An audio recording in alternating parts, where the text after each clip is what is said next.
Abra sua Bíblia em Marcos capítulo 11. Marcos capítulo 11, os versículos 1 a 11. Eu farei a leitura, os irmãos estejam acompanhando. Marcos capítulo 11, versículos de 1 a 11. Assim nos diz a palavra do nosso Deus. Quando se aproximavam de Jerusalém, de Betfagé e Betânia, junto ao Monte das Oliveiras, enviou Jesus 2 dos seus discípulos e disse-lhes: Ide à aldeia que aí está diante de vós, e logo ao entrar achareis preso um jumentinho, o qual ainda ninguém montou. Desprendei-o e trazei-o. Se alguém vos perguntar: por que fazeis isso? Respondei: o Senhor precisa dele e logo o mandará de volta para aqui. Então foram e acharam o jumentinho preso junto ao portão, ao lado de fora, na rua, e o desprenderam. Alguns dos que ali estavam reclamaram: que fazeis soltando o jumentinho? Eles, porém, responderam conforme as instruções de Jesus. Então os deixaram ir. Levaram o jumentinho, sobre o qual puseram as suas vestes, e Jesus o montou. E muitos estendiam as suas vestes no caminho, e outros ramos que haviam cortado dos campos. Tanto os que iam adiante dele, como os que vinham depois, clamavam: Hosana, bendito o que vem em nome do Senhor. Bendito o reino que vem, o reino de Davi nosso pai. Hosana nas maiores alturas. E quando entrou em Jerusalém, no templo, tendo observado tudo, como fosse já tarde, saiu para Betânia com os 12. Irmãos, o evangelista Marcos, ele traz para nós os relatos específicos do ministério de Jesus. Nós vimos aqui que Marcos, ele não começa com a genealogia de Jesus como Mateus faz, por exemplo. Ele não tem esse compromisso, o objetivo dele não é esse. Como Lucas também. Lucas já começa antes, narrando a presença daqueles anjos que foram até Maria, que foram até Isabel. Então é uma outra maneira de relatar a vida de Jesus. E João, que foi ainda mais profundo, porque João, no lugar de começar no tempo, ele começou na eternidade, falando que esse verbo é o verbo eterno, é o verbo que veio para redimir o seu povo. Marcos, ele mostra para nós o momento da chegada de João Batista e logo depois o batismo de Jesus e o início do seu ministério. Marcos é como se ele tivesse com pressa de contar o que Jesus estava fazendo. E todo o evangelho dele foi fundamentado nas profecias de Isaías. Ele começa mostrando que esse Jesus foi batizado por João Batista, logo depois vai para Galiléia e começa a pregar o evangelho. E começa a expor a palavra de Deus àqueles que estavam ali. Quando nós chegamos aqui no capítulo 11, nós estamos nos últimos dias do ministério de Jesus. Agora do capítulo 11 até o capítulo 16, possivelmente há um espaço de tempo de 6 dias. Jesus chegou em Jerusalém e durante 6 dias acontece tudo aquilo que Marcos vai narrar de 11 a 16. Jesus em Jerusalém, o seu ministério, o embate no templo, a prisão, a morte e a ressurreição. E em todo esse processo, 6 ou 7 dias. Então nós estamos aqui na semana final do ministério de Jesus. Ele, quando desce para essa região, já fazia parte de uma prática do povo de Israel, porque nós estamos aqui no período da Páscoa. Eles vão festejar a Páscoa, e era natural, era comum que nos dias que antecediam a festa, o povo saísse de onde estivesse e se reunisse todo em Jerusalém. Então os peregrinos saíam, iam todos para Jerusalém para então celebrar a Páscoa. Por isso que quando Jesus chega em Jerusalém, há uma multidão que o recebe, dizendo: Hosana nas maiores alturas, bendito o que vem em nome do Senhor, exatamente porque eles estavam ali para celebrar a Páscoa do Senhor. Jesus tinha tido um ministério específico na Galiléia, e agora o ministério final dele se dá em Jerusalém. Durante o evangelho também nós vimos que Jesus não procurava holofotes. Vocês já viram várias vezes nas exposições que todas as vezes que Jesus realizava um milagre, ele pedia para que aquela pessoa não contasse. Acabava que eles contavam, né? E o nome de Jesus foi ficando grande. Houve uma fama de Jesus, mas o objetivo dele era ficar às escuras, escondido. Ele não tinha o objetivo de ficar à mostra. Só que agora no capítulo 11 nós vemos um Jesus diferente. Um Jesus que chega em Jerusalém, montado num jumentinho, aquilo chamava atenção, e uma multidão o recebe. Então a gente tem aqui um momento de publicidade da parte de Jesus. É a parte onde ele quer que de fato todo mundo saiba quem ele é. Só que há ainda muita desconfiança do povo de Israel. Eles ainda não entendem quem é Jesus. Eles até dizem essas palavras aqui, mas essa mesma multidão faria algo diferente depois. Então havia uma desconfiança, ou eles sabiam que Jesus era o filho de Davi, mas eles tinham um entendimento diferente de como seria o ministério do Messias. E quando o Messias teve um ministério diferente daquilo que eles acreditavam, eles então desacreditaram nesse Messias, achando que não deve ser esse então aquele Messias prometido. Nós nos enganamos, deve ser que ainda virá outro. Por isso que os judeus estão até hoje esperando a vinda do Messias, porque estão aguardando um Messias dentro dessa realidade que eles acreditavam naquela época. Nós lembramos também, os irmãos, que pelo menos por 2 vezes, aqui no Evangelho de Marcos, Jesus diz para os discípulos: olha, eu vou para Jerusalém, mas a minha chegada em Jerusalém será marcada por perseguição, embate, sofrimento, dor. Eles vão me prender, eu vou ser castigado, morto, mas eu ressurgirei ao 3º dia. Então Jesus fala que a chegada dele em Jerusalém não seria uma chegada fácil, seria uma chegada muito difícil. Então os momentos finais do ministério de Jesus vão se intensificando no seu sofrimento. Então a ideia de Marcos aqui é registrar para nós a entrada de Jesus em Jerusalém como o Messias que triunfa por meio do sofrimento. É aquele que chega em Jerusalém para triunfar, mas o triunfo dele vem através do sofrimento. E é isso que a gente vai aprender aqui nos versículos de 1 a 11. Primeiro os versículos de 1 a 6, onde a gente percebe aqui um cumprimento profético daquilo que Jesus veio fazer. Veja aí os versículos de 1 a 6. Quando se aproximavam de Jerusalém, de Betfagé e Betânia, ou seja, eles já estavam ali naquela região de Jerusalém, junto ao Monte das Oliveiras, enviou Jesus 2 de seus discípulos e disse-lhe: ide à aldeia que está diante de vós, e logo ao entrar achareis preso um jumentinho, o qual ainda ninguém montou, desprendei-o e trazei-o. Se alguém vos perguntar: por que fazeis isso? Respondei: o Senhor precisa dele e logo o mandará de volta para aqui. Então foram e acharam um jumentinho preso junto ao portão do lado de fora na casa e o desprenderam.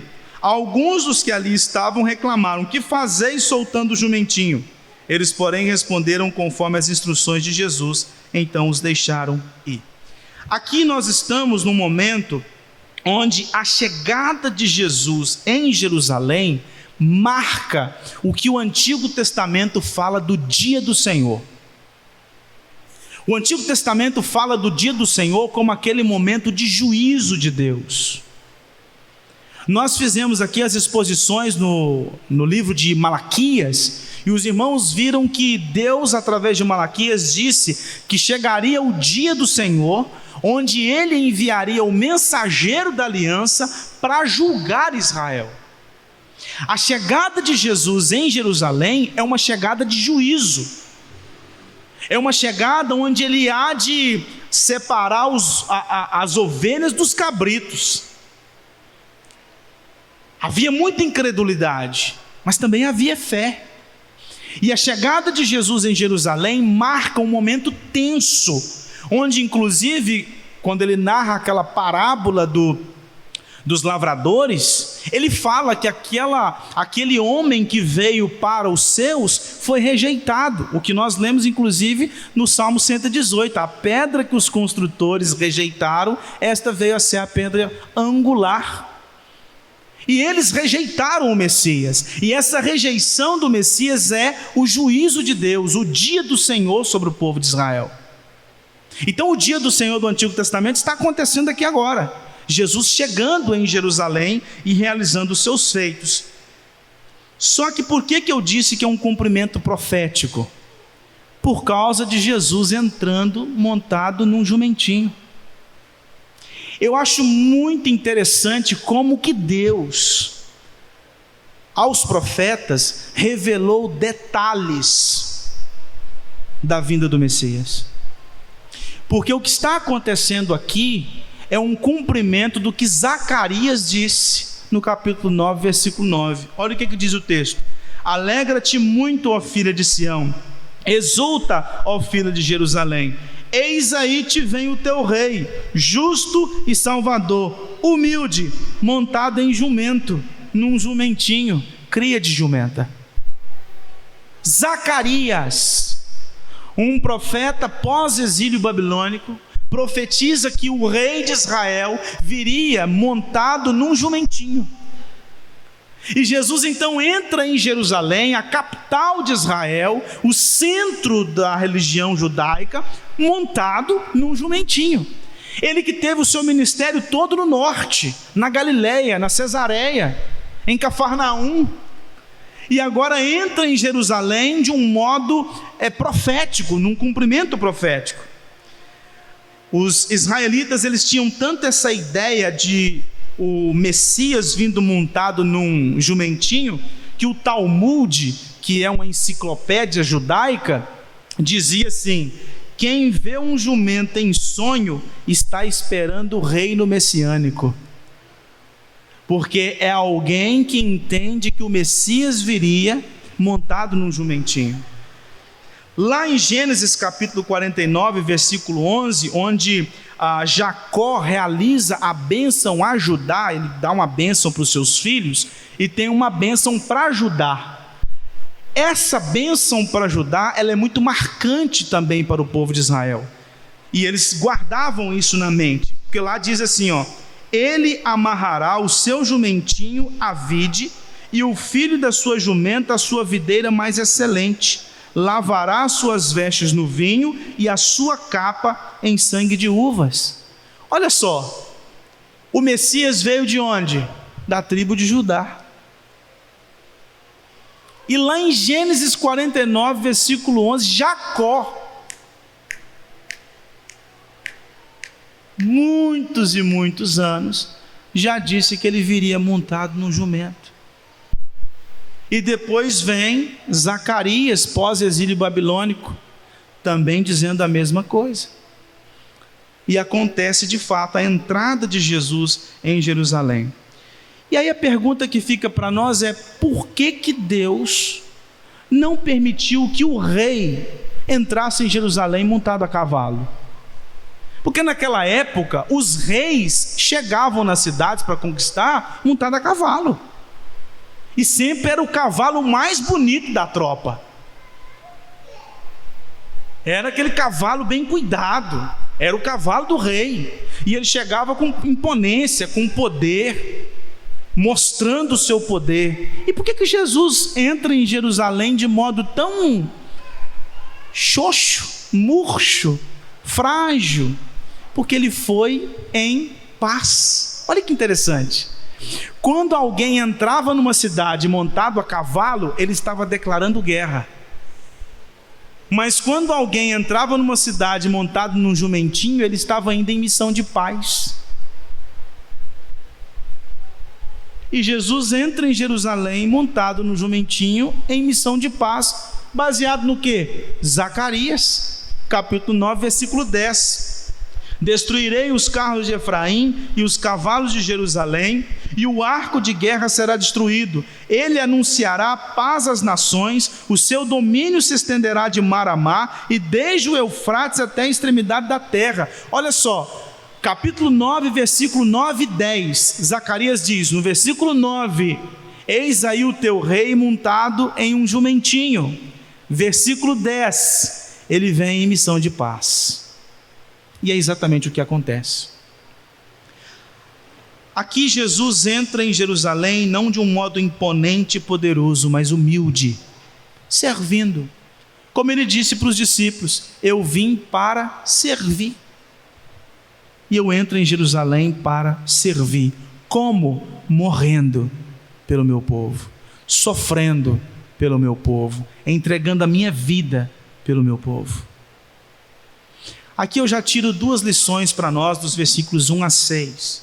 A primeira delas é que todas as promessas do Antigo Testamento referentes ao dia do Senhor, à vinda de Cristo, foram cumpridas. Tudo aquilo que Deus disse no Antigo Testamento se cumpriu.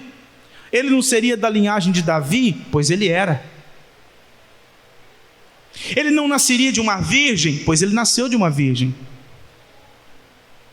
Ele entraria em Jerusalém montado num jumentinho, e ele entrou em Jerusalém montado num jumentinho. Então todas as promessas referentes ao dia do Senhor, na primeira parte, aconteceram. Isso significa o quê? Que todas as promessas referentes ao dia do Senhor que ainda virá, vão também ser cumpridas. Lá em Atos capítulo 1, versículo 11, os anjos disseram para aqueles discípulos que estavam vendo Jesus sendo assunto aos céus: varões galileus, por que estáis olhando para as alturas? Esse Jesus que dentre vós foi assunto ao céu, virá do modo como viste subir. Ou seja, todas as promessas do Antigo Testamento referentes à primeira vinda de Jesus se cumpriram. Então todas as promessas referentes à segunda vinda de Cristo hão de se cumprir. Deus não mente. Se Ele disse que iria acontecer, aconteceu. E se a Escritura ainda diz que há algo por acontecer, esse algo vai acontecer. Mais cedo ou mais tarde, Cristo virá em glória. Mais cedo ou mais tarde, Cristo virá resgatar os seus. Mais cedo ou mais tarde, Cristo vai dar fim a essa história. Mais cedo ou mais tarde, Deus vai vencer o anticristo. Mais cedo ou mais tarde, Ele vai dar fim à violência, à maldade deste mundo. Mais cedo ou mais tarde, Ele vai instalar o seu reino pleno nesse mundo. Mais cedo ou mais tarde, quem vai mandar nesse mundo não vai ser fulano, beltrano ou ciclano, mas o Criador de todas as coisas. Mais cedo ou mais tarde, todo joelho há de se dobrar ao nome de Cristo Jesus. Isso vai acontecer.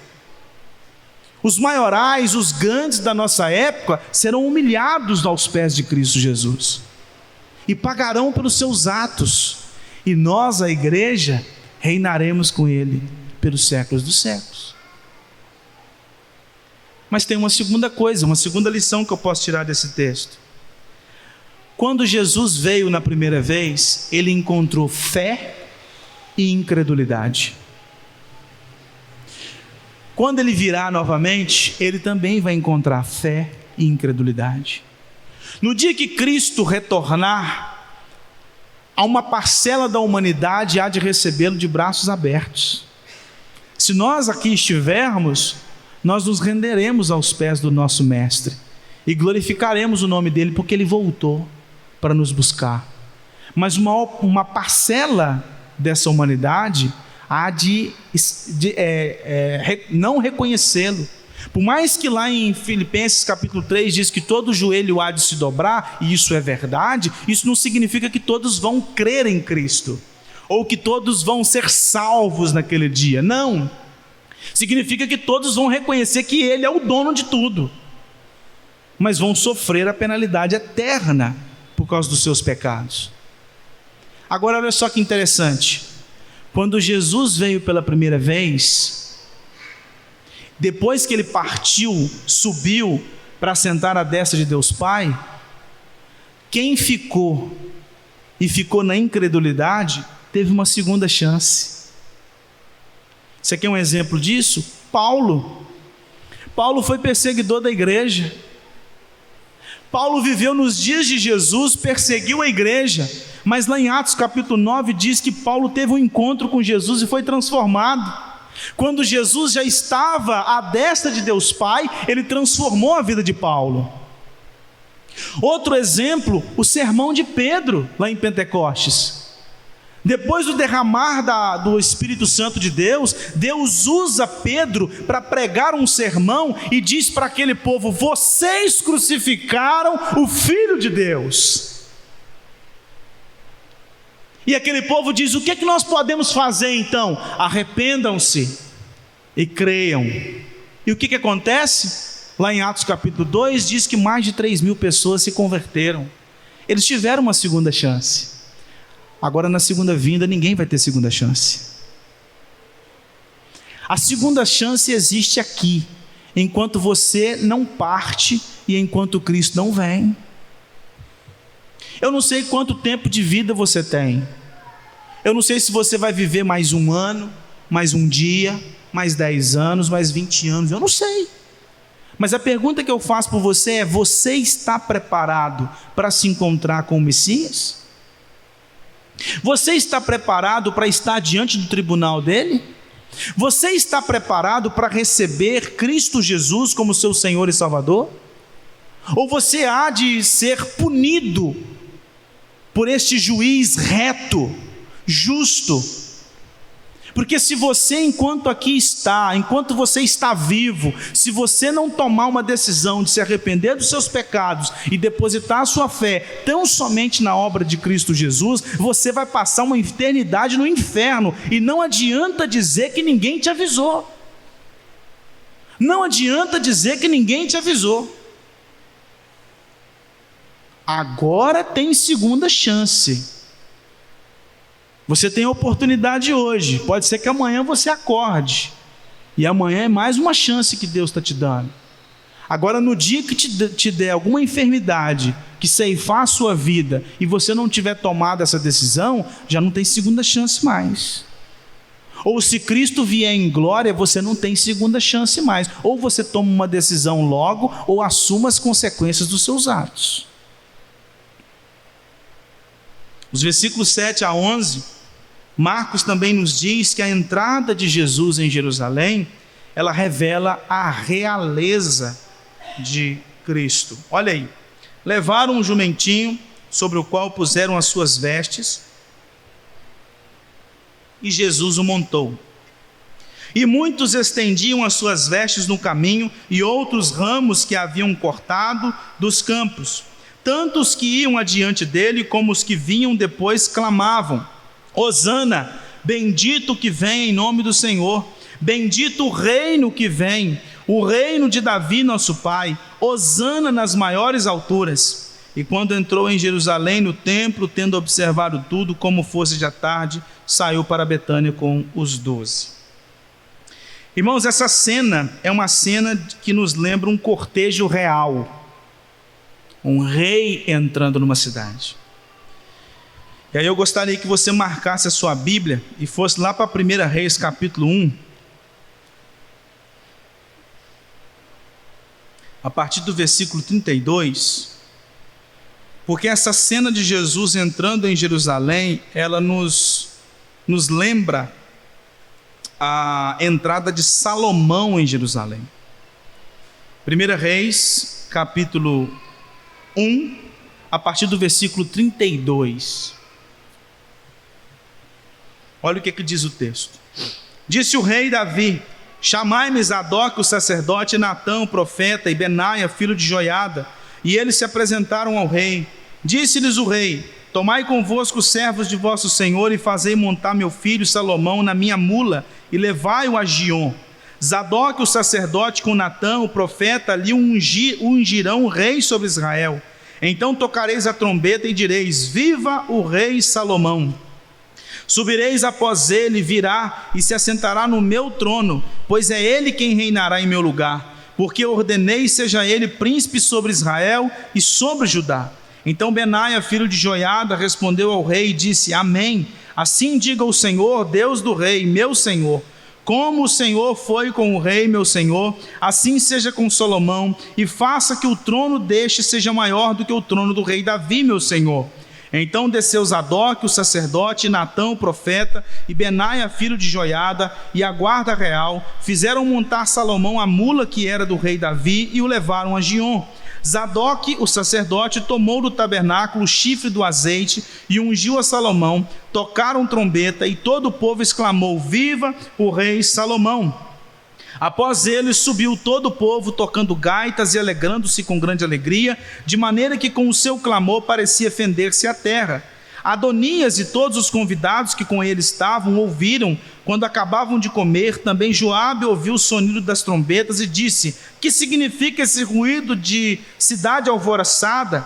Estando ele ainda a falar, eis que vem Jonatas, filho de Abiatar, o sacerdote. Disse Adonias: entra, porque és homem valente, e trazes boas novas. Respondeu Jonatas e disse a Adonias: pelo contrário, nosso senhor o rei Davi constituiu rei a Salomão. E Davi enviou com ele a Zadok, o sacerdote, a Natã, o profeta, e a Benaia, filho de Joiada, e aos guardas real, e o fizeram montar a mula que era do rei.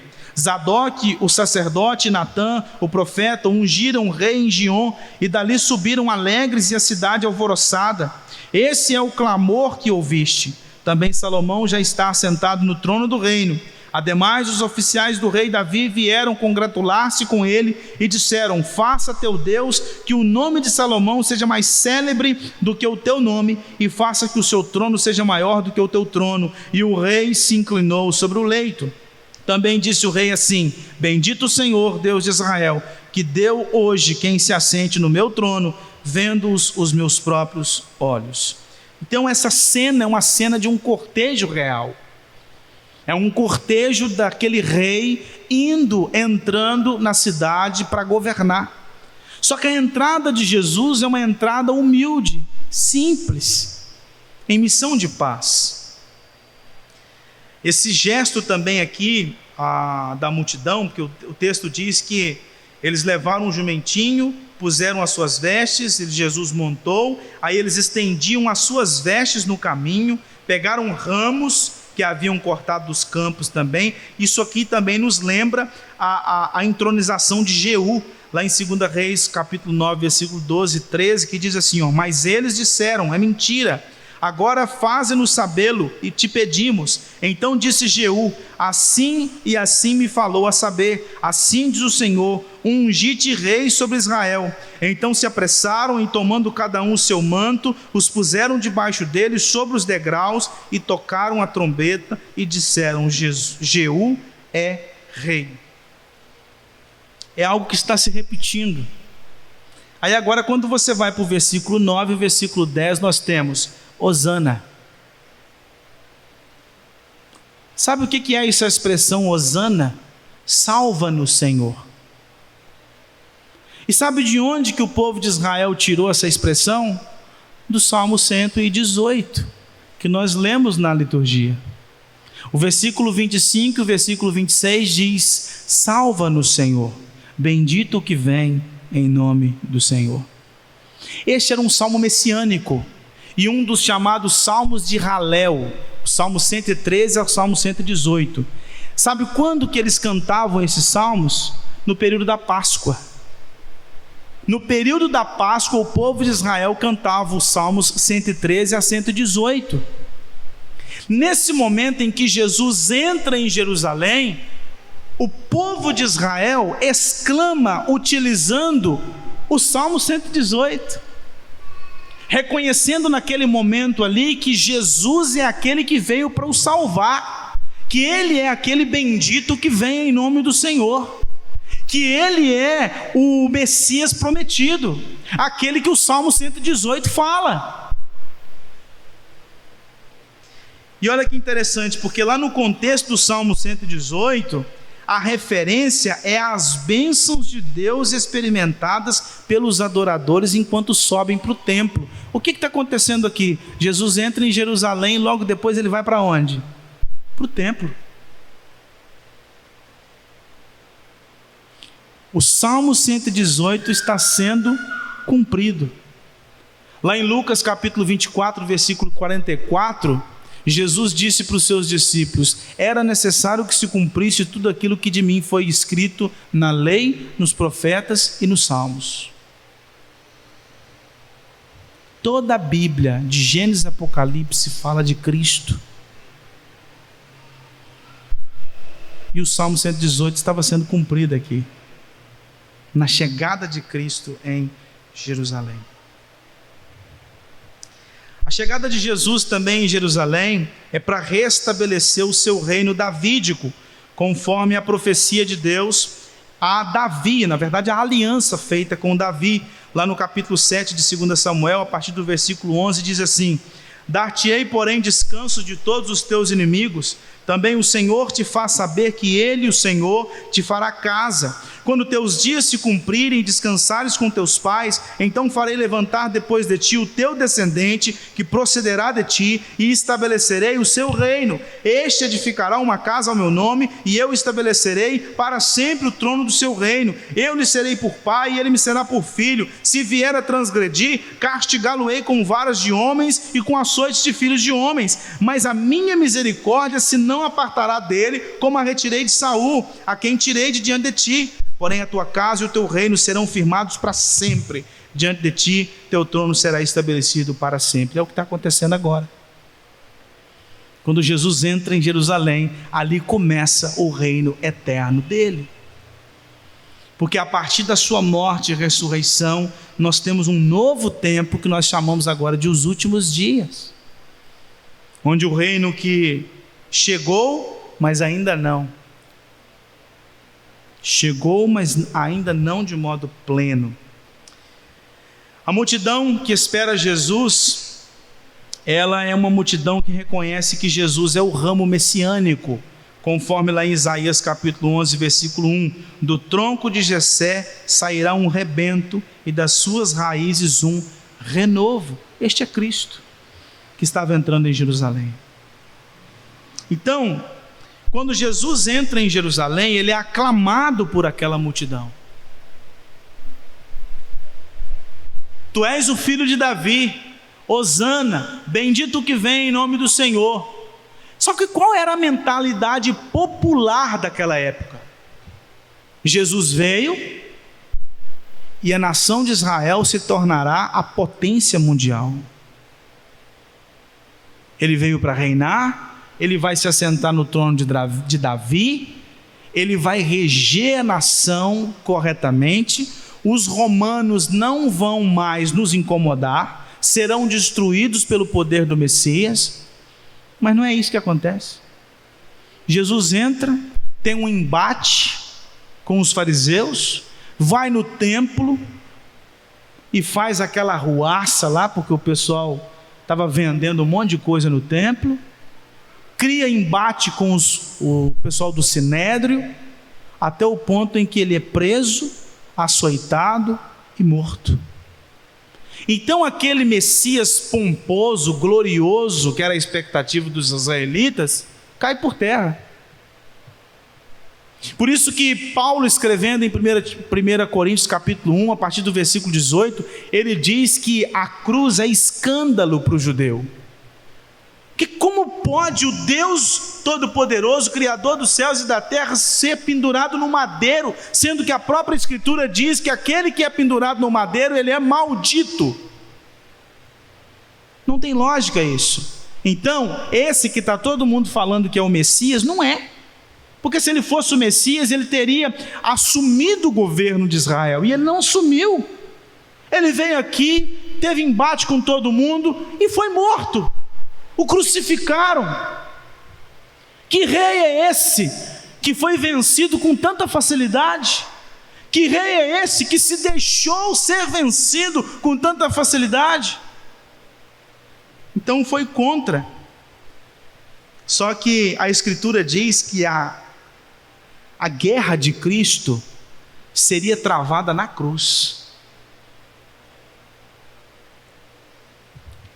O rei iria guerrear na cruz. Lá em Colossenses capítulo 2, versículo 15 diz: despojando os principados e as potestades, publicamente os expôs ao desprezo, triunfando deles na cruz. Foi lá a guerra de Cristo. A guerra de Cristo foi na cruz. Lá foi o campo de batalha. Foi lá que ele pisou na cabeça da serpente. Foi lá que ele venceu a morte. Foi lá que ele venceu o pecado. Foi lá que ele conquistou a igreja. Foi lá que ele saqueou o inferno. Foi lá que ele destruiu as hostes do maligno. Lá foi o seu campo de batalha.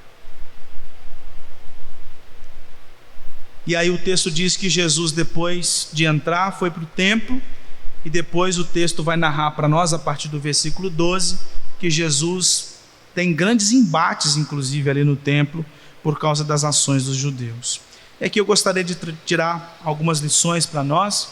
E a primeira delas é que a humildade de Cristo revela que Deus se agrada de corações humildes. Só que existe uma mentalidade popular falsa do que é ser humilde. Ser humilde para muitas pessoas é aquela pessoa, por exemplo, Gilmar, que toca muito. Ela toca demais. Mas aí chega e fala assim, não, fulano toca muito. Ele fala assim, não, nada. A ideia de humilde é aquele que não reconhece as suas qualidades, né? Ou então a ideia do humilde, popularmente falando, é aquela pessoa assim que chega numa festa e encontra e fica lá no cantinho, quietinho ali no cantinho, ela não quer aparecer. Aí todo mundo fala assim, pessoa humilde, né? Ela não quer aparecer. Ou então a ideia de humilde popular é a ideia de gente que não tem dinheiro. Humilde é aquela pessoa frágil, financeiramente falando. Só que humilde nas Escrituras é serviço, humilhação, reconhecer o outro maior do que eu. Porque se Jesus foi humilde, a pergunta que eu faço para você, Jesus, ele era essa pessoa sem qualidades assim? Claro que não. Ele era o Criador de todas as coisas. E como que ele é aquele que, não, eu não sou nada disso que você está falando, não. Não, eu sou tudo isso que você está falando e muito mais. Ah, não, mas Jesus não tinha, o texto não fala que ele não tinha onde reclinar a sua cabeça, ou seja, ele era pobre. Ele era pobre na sua encarnação, mas ele é o Criador de todas as coisas. Como é que ele é pobre? Humildade é reconhecimento de que o outro é maior. Isso é ser humilde.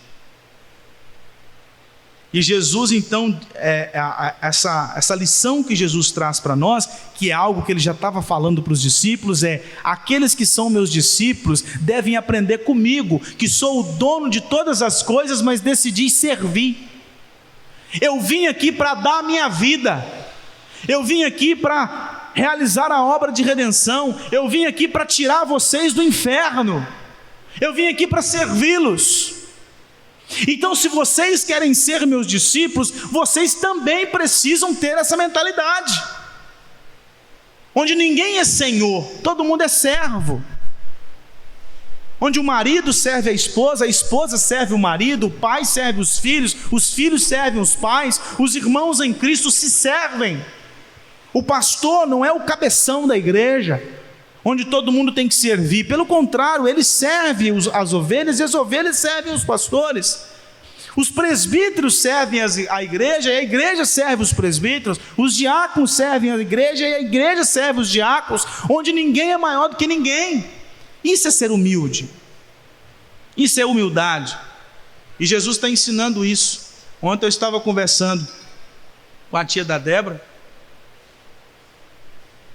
e ela falando de uma senhora que faleceu lá na Praia da Costa, e ela disse assim: pensa numa família que tem dinheiro. Pensa num povo que tem dinheiro, mas pessoas simples, não se deixam levar por aquilo que tem. Pessoas assim que, né, porque tem dinheiro, acha que pode sair pisando em todo mundo, né? E a Escritura diz que humildade é aquele que reconhece que o outro é servo. Se eu posso te servir com os meus bens, eu vou te servir. Paulo não fala isso lá em Efésios? Aquele que furtava, não furte mais, pelo contrário, agora trabalhe para ter com que acudir o necessitado, porque você deve servir a Ele. Se você precisa da minha oração, eu vou orar por você. Se você precisa que eu te ajude financeiramente, eu vou te ajudar. Se você precisa que eu te leve num posto de saúde para fazer um exame, eu vou te levar. Se você precisa de algo a mais, eu estou aqui para poder te servir. A ideia de serviço é essa. É o reconhecimento de que o outro é meu Senhor e não eu sou o Senhor dele. E independentemente de classe social, seja pobre ou rico. Outra lição que nós aprendemos desse texto é que todas as nossas esperanças procedem da morte e ressurreição de Cristo Jesus. Se Cristo não tivesse morrido no Calvário, nós ainda estávamos escravos em nossos delitos e nossos pecados. Então todas as bênçãos que nós possuímos hoje é graças à morte de Cristo e à sua ressurreição. Então eu tenho que olhar para a morte e ressurreição de Cristo como a fonte de todas as minhas bênçãos, todas as bênçãos que eu recebo em Cristo Jesus. Outra coisa que eu aprendo nesse texto é que Jesus é Senhor de tudo e veio dar a sua vida para que nós também pudéssemos ter vida.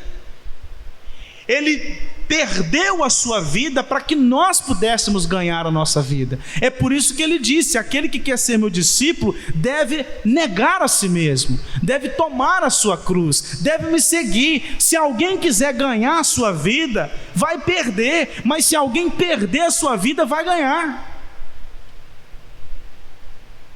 Outra coisa que eu aprendo com esse texto é que Jesus veio para trazer paz, mas por meio de sofrimento. Às vezes, influenciado por uma teologia diabólica dos nossos dias, muitos crentes acham que crente que sofre é crente que não é crente de verdade. Só que Cristo veio ensinar que o sofrimento é necessário na caminhada cristã. Ele faz parte da jornada do discipulado. Sofrer é uma agenda de Deus para a minha vida e para a sua vida. Porque nós somos formatados em épocas de sofrimento. E quando Jesus entra em Jerusalém e passa por tudo que passou, ele passa para a nossa redenção. E quando nós passamos pelas tribulações e provações, isso também faz parte da nossa redenção. Mas agora a redenção no sentido de santificação, de lapidação, de nos tornar parecidos com Cristo. E agora, concluindo, eu queria te dizer uma coisa. A mesma multidão que disse: Hosana, bendito o que vem em nome do Senhor, é a multidão que mais à frente vai dizer: crucifica-o.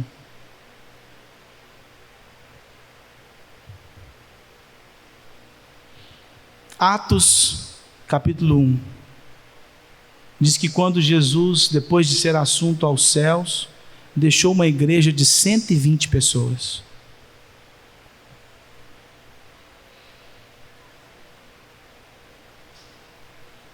Ministério fraco, né? Que ministério fraco. Passa 3 anos pregando o evangelho e só consegue converter 120. Pedro, que prega um sermão no Pentecoste, converte 3.000 de uma vez.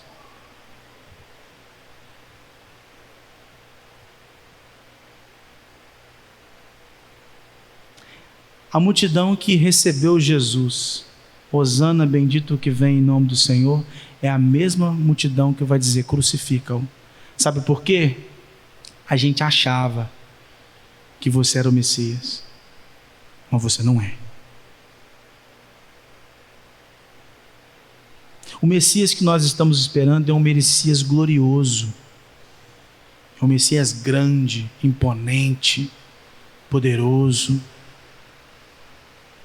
Agora, um Messias que se deixa vencer tão fácil, que se entrega tão fácil e que não é capaz de peitar Pilatos. Crucificam, porque ele não é o Messias. A gente prefere Barrabás. A multidão que disse: tu és o filho de Davi, é a multidão que quis Barrabás no lugar de Jesus. Sabe o que isso tira de lição para nós? É que às vezes você hoje pode até acreditar em Jesus. Talvez você pode até cantar para Jesus. Mas talvez alguma hora da sua vida você vai se frustrar com Jesus. E quando você se frustrar com Jesus, você vai negá-lo. A pergunta que eu te faço é: você está firme na fé?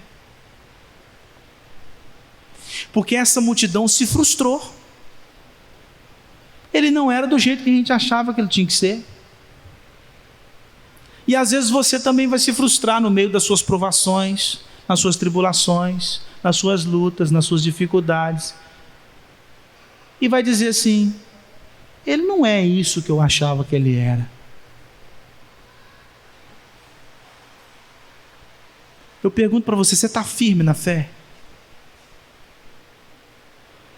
Você já realmente se arrependeu dos seus pecados e depositou a sua fé tão somente no Filho de Deus?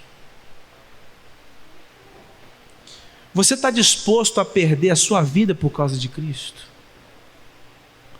Você está disposto a renunciar a você mesmo por causa de Cristo? Você está disposto a seguir a Cristo apesar de você pensar um monte de coisa diferente?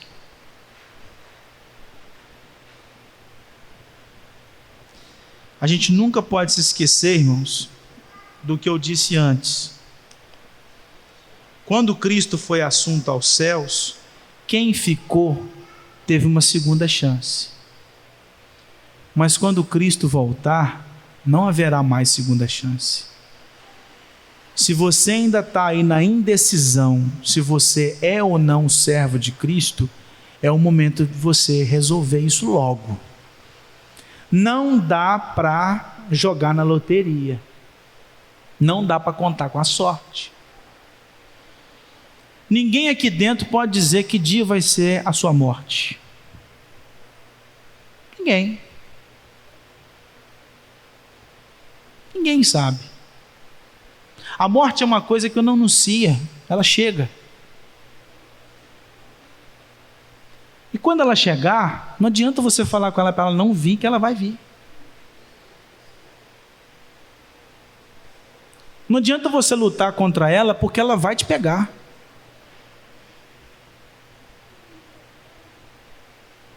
E talvez amanhã nós estejamos reunidos ali embaixo velando o seu corpo. E você não tomou decisão. E você não se arrependeu dos seus pecados. E você não creu no Filho de Deus. E você aí está com o pensamento: eu vou fazer isso, vou fazer aquilo, vou fazer aquilo outro, vou fazer não sei o quê. Estou querendo viajar, estou planejando isso, estou planejando aquilo, estou planejando aquilo. A morte chega e acaba com tudo isso.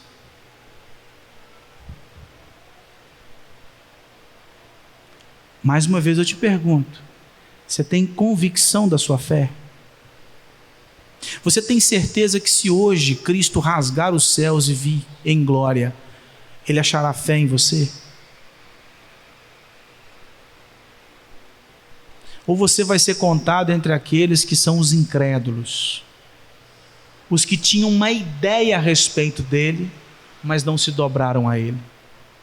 Porque essa galera aqui tinha uma ideia a respeito de Jesus, mas não sabia quem era Jesus. A pergunta que eu te faço para o final é: você sabe quem é Jesus?